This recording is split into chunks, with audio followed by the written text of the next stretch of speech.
গেলাম ওর বন্ধুর বাড়িতে। যা দেখি পুরা বাড়িটা ফাঁকা, বাড়িতে কেউ নেই। পুরা বাড়িটা ফাঁকা, বাড়িতে কেউ নেই, শুধু একমাত্র ওর বন্ধু বাড়িতে। তখন আমি বললাম, কি ব্যাপার, আমাদের দাওয়াত করছে, কেউ নাই বাড়িতে, একা বাড়িতে আমরা কেন আসছি? ওকে আমি প্রশ্ন করি। তখন বলে, দেখো তুমি, আমি আর আমার ফ্রেন্ড এখানে একা থাকে। আর একা বলতে কি, ওর ফ্যামিলিও থাকে, ওর ফ্যামিলি সবাই বেড়াইতে গেছে। তো বললাম, তাহলে বেড়াইতে গেছে, তাহলে আমাকে কেন আনলো একলা বাসায়? এই অনেক কথা বলার পরে পরে ওর সাথে কতক্ষণ সময় কাটাইলাম, কথা বললাম। পরে সময় প্রায় 4-5 ঘন্টা ছিলাম। তারপরে বাড়িতে চলে আসছি। বাড়িতে আসার পর খুবই মানে ওই ওই টাইমটা মানে ভালোই লাগছিল। সবাই কেমন আছেন? আশা করি সবাই ভালো আছেন, আমিও ভালো আছি।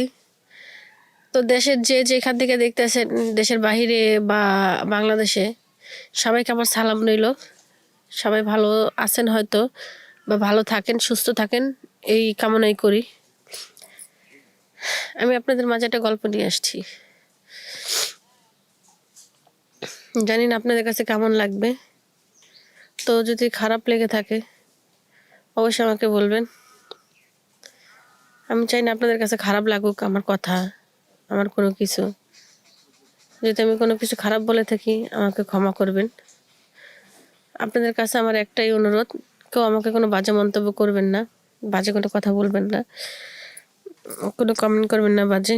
কারণ আমি চাই না আপনারা যদি আমাকে বাজে কমেন্ট করেন তাহলে আমার কাছে খারাপ লাগবে, খুব কষ্ট হবে। আমি আগে সবার কাছে মাপ চেয়ে নিচ্ছি, যদি আমি কোনো খারাপ কিছু বলে থাকি, আমার কথা যদি আপনারা কোনো কষ্ট পেয়ে থাকেন তাহলে আমাকে মাফ করে দিবেন। তো আলহামদুলিল্লাহ, আল্লাহর নাম বলে শুরু করি। আমার নাম হচ্ছে শিলা, আর আমার বাড়ি হচ্ছে বরিশাল। আমি ক্লাস 7 থাকতেই একটা ছেলের সাথে রিলেশন করি। তো ছেলেটা আমাকে অফার করে। তারপরে অনেক দিন ছেলের সাথে মানে ই করার পর ছেলে আমার পিছনে ঘোরার পরে ছেলেটার সাথে সম্পর্ক হয়। পরে ছেলে আমাকে খুব ভালোবাসে, আমিও তাকে ভালোবাসি। আমাদের খুব একটা সুন্দর সম্পর্ক হয়, খুব মধুর একটা সম্পর্ক হয়। তারপরে সে মানে কি বলবো, আমরা কয়েকদিন ঘুরি ফিরি, আনন্দ করি। কারণ প্রথম প্রেমে পড়লে তখন যদি আমরা যখন ছোটবেলায় যখন প্রেম করছি, প্রেমও মনে হয় না, আবেগের মধ্যে দিয়ে ঘুরছি। তখন যদি বুঝতাম ভালোবাসা কি, প্রেম কি, তাহলে কখনোই হয়তো কি যে জীবনটা এরকম হতো না। তো সেই ক্ষেত্রে যখন আমাদের প্রেম হয়, খুব ছোট ছিলাম, ক্লাস 7, কি বুঝি তখন। এখনকার ক্লাস 2 এর মেয়েরা প্রেম করে, তারা সবই বুঝে। আমরা তখন মনে হয় এই এসএসসি পরীক্ষা দিয়েও অতটা বুঝি না। তো যাই হোক, ওসব কথা বাদ দেই। তো একটা ছেলে আমাকে খুব পছন্দ করে, খুব অনেকটাই পছন্দ করে। তো কিছুদিন আমার পিছে ঘুরে, আমি তাকে পাত্তা দিই না, তার সাথে কোনো করি না, কথা বলি না। সে যেখানে থাকে সেখানে আমি থাকি না, তার থেকে দূরে দূরে দূরে দূরে থাকি। সে আমাকে অনেক বলে যে, তুমি এমন কেন? তোমার মতো দেখো, তোমার সাথে বান্ধবীরা সবাই প্রেম করে, সবাই কত সুন্দর ঘুরতেছে, ফিরতেছে, খাইতেছে, তুমি কেন এমন করো? আমি বললাম, দেখেন আমার ভালো লাগে না, এই কারণে আমি করি না। তো 1 দিন 2 দিন 3 দিনের কথাবার্তি করা যাইতে আসা যাওয়া করতে করতে আমাদের মধ্যে একটা ভালো সম্পর্ক হয়ে যায়, ভাব হয়ে যায় আমাদের মধ্যে। তারপর আমরা রিলেশনে জড়াই। ও আমাকে খুব ভালোবাসে, আমি ওকে খুব ভালোবাসি। তারপরে হচ্ছে কয়েকদিন যাওয়ার পরে এমন ভালো সম্পর্ক হয়, স্কুল ফাঁকি দিয়ে আমরা ঘুরতে যাই। দুজন স্কুল ফাঁকি দিয়েও ঘুরতে যাই। পরে ও আমাকে একদিন বললো, চলো এক জায়গায় যাব। আমি বললাম, কোথায় যাবো তুমি? বলে, আমার এক বন্ধুর বাড়িতে যাব, আমাদের ইনভাইট করছে, আমাদের দাওয়াত করছে যাওয়ার জন্য। আমি বললাম, আমাদের দাওয়াত করছে? হ্যাঁ। আমাকে চিনে কিভাবে? পরে বলল, তোমাকে চিনে। আমি কই, আমাকে চিনে কিভাবে, বলবা তো? আমি তোমার দেখাইছি। তখন আমি বললাম, ও তাই? হ্যাঁ। আমি বললাম, আচ্ছা ঠিক আছে, তাহলে চলো। তো স্কুলে ওদিন আর যাইনি। স্কুলে যাইনি বলতে, স্কুলে গেছি, গিয়ে চলে আসছি। চলে আসার পরে পরে বাড়িতে আসার পরে ওর সাথে কথা বললাম।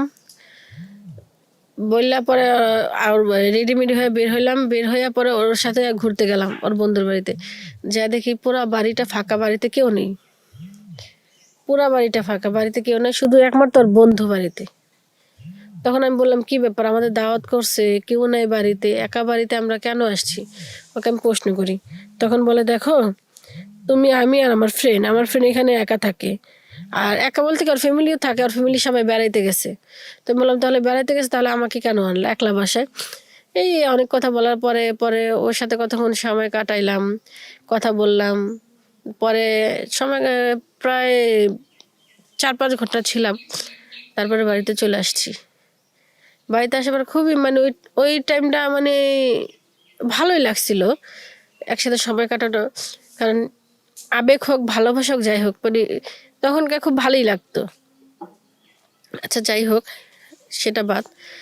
তারপরে মানে কিছুদিন যাওয়ার পরে মানে যার যার মতো বাসা চলে যাই। এভাবে আমাদের অনেক দিন চলতে থাকে। যখনই ওর ইচ্ছা হয় আমাকে নিয়ে ওর বন্ধুর বাড়িতে চলে যায়, ওখানে যা আমরা কিছুক্ষণ সময় কাটাই আসি, ঘুরে আসি। আসার পরে পরে ওর সাথে আমার মানে সম্পর্ক নষ্ট হয়ে যায়। তারপরে মনে করি আমি আরও কয়েকজনের সাথে সম্পর্ক হয়, হওয়ার পরে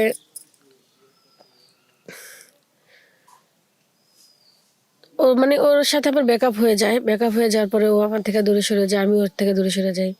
তারপরে অন্য একজনের সাথে আমার আবার রিলেশন হয়। হওয়ার পরে এমন করে কয়েকজনের সাথে রিলেশন হয়, কিন্তু কি যে ও তো ফার্স্ট ছিল, ফার্স্ট প্রেম কেউ কখনো ভুলতে পারে না। তো আমার প্রথম ছিল, তো প্রথম প্রেমকেও আমি ভুলতে পারি না। যে যেমনই হোক মানে কি বলবো, ভোলার মতো কোনো কথাও না।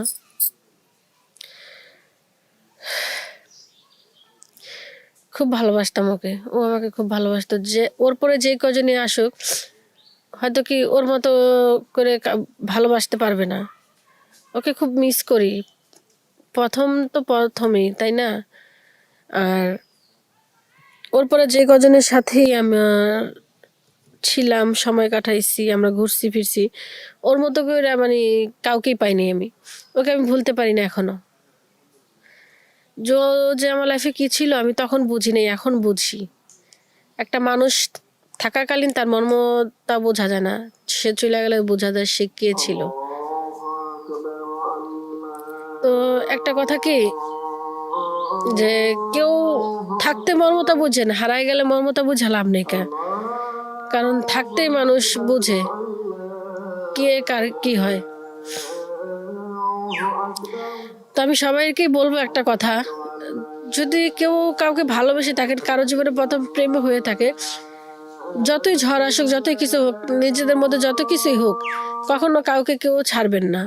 কারণ পরবর্তীতে সেটা নিয়ে পস্তাবেন, সেটা অনুভব করবেন। তার থেকে বরং কি নিজেদের মধ্যে ঝামেলায় না জড়ানোই ভালো,